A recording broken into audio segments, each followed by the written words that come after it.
Hello दोस्तों, आज हम लोग एक कहानी के माध्यम से एक ऐसे वैज्ञानिक के बारे में जानेंगे जिसके बारे में शायद आप सब जानते हो, लेकिन वो किस प्रकार से अपने मुकाम को हासिल करते हैं, किस प्रकार से वो अपनी आर्थिक स्थिति को मजबूत बनाते हैं, किस प्रकार से वो एक साधारण परिवार में जन्म लेकर भी एक वैज्ञानिक बनते हैं और भारत के 11वें राष्ट्रपति के रूप में जाने जाते हैं। जी हाँ दोस्तों, आई होप आप सब जान चुके होंगे कि भारत के 11वें राष्ट्रपति कोई और नहीं, डॉक्टर एपीजे अब्दुल कलाम थे।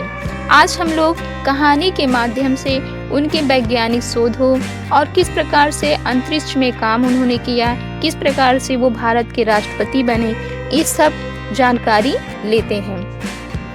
दोस्तों, डॉक्टर एपीजे अब्दुल कलाम का जन्म एक साधारण परिवार में तमिलनाडु के रामेश्वर में हुआ था।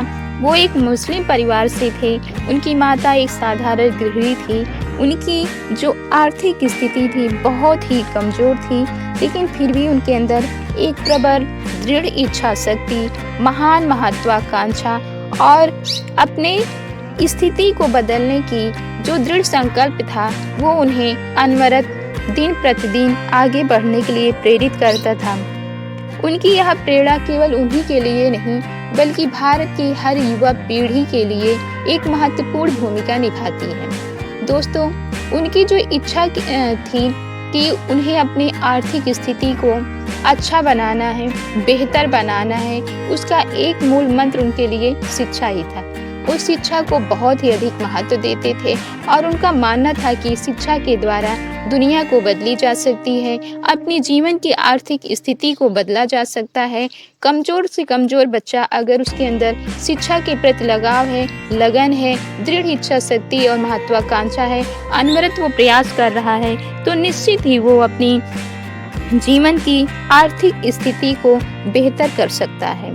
जी हाँ दोस्तों, इसी विचार, सोच, महत्वाकांक्षा और दृढ़ इच्छा शक्ति के द्वारा डॉक्टर एपीजे अब्दुल कलाम ने भी अपनी शिक्षा को नित प्रति अनवरत आगे बढ़ाने के लिए वो अपने काम के माध्यम से अपनी शिक्षा को प्रगट देने के लिए 8 साल की उम्र में ही अखबार बेचने का काम प्रारंभ किया। उससे जो भी उन्हें इनकम होता था, उसके द्वारा वो अपनी शिक्षा पे लगाने लगे थे।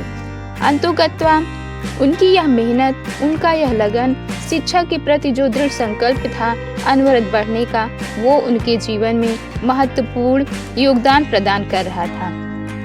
उन्होंने अपनी शिक्षा जो है भौतिकी से प्रारंभ की, इंजीनियरिंग में, और एक टाइम ऐसा आया कि वो अपनी शिक्षा के माध्यम से भारत के एक बहुत बड़े वैज्ञानिक के रूप में सबके सामने उभर के आते हैं। उन्होंने पृथ्वी, ब्रह्मोस जैसी अनेक मिसाइलों का विकास किया और उसका सफल परीक्षण भी किया, जो केवल उनके लिए ही नहीं बल्कि भारत देश के लिए उन्होंने महत्वपूर्ण योगदान दिया है। उनका योगदान आज भी हम सभी के जीवन में सराहनीय है, बहुत ही अधिक महत्वपूर्ण है। दोस्तों, डॉक्टर एपीजे अब्दुल कलाम ने सदा ही अपने जीवन में सादगी को महत्व दिया है और उन्होंने अपनी लाइब्रेरी में किताबों को ज्ञान के रूप में रखा है। उन्होंने भारत के अनेक रक्षा अनुसंधान केंद्रों में काम किया है और भारत देश को एक नई दिशा और दशा प्रदान की है। यह केवल भारत देश के लिए नहीं, बल्कि भारत देश में निवास करने वाले जितने भी हमारे युवा पीढ़ी हैं, उन सब के लिए यह एक प्रेरणा का केंद्र बिंदु है, स्रोत हैं। हर युवा को डॉक्टर एपीजे अब्दुल कलाम से यह अपने जीवन में उतारने का प्रयास करना चाहिए, क्योंकि जहाँ पे दृढ़ इच्छा शक्ति, शिक्षा के प्रति निरंतर प्रयास और महत्वाकांक्षा रहता है, वहाँ हर चीज असंभव भी संभव हो जाता है। दोस्तों, वैसे तो डॉक्टर एपीजे अब्दुल कलाम के बारे में बहुत सारी बातें हैं, कहानी के माध्यम से उसे बताया जाए तो घंटों लग सकते हैं, लेकिन इतना ही बस कहूँगी इस कहानी के माध्यम से कि डॉक्टर एपीजे अब्दुल कलाम ने कभी भी अपनी सफलता के बीच में अपनी आर्थिक कमजोरी को आड़े नहीं आने दिए थे। वो हमेशा निरंतर प्रयास और विश्वास के साथ आगे बढ़ते गए और भारत के 11वें राष्ट्रपति के रूप में भी विभूषित हुए। भले ही आज वो हम लोगों के बीच में ना हो, फिर भी उनका यह योगदान उन्हें हम लोगों के बीच जीवंत प्राण के रूप में हमारे बीच में पूर्णतया उन्हें उपस्थित करता है। आई होप दोस्तों आप सभी को वीडियो पसंद आए।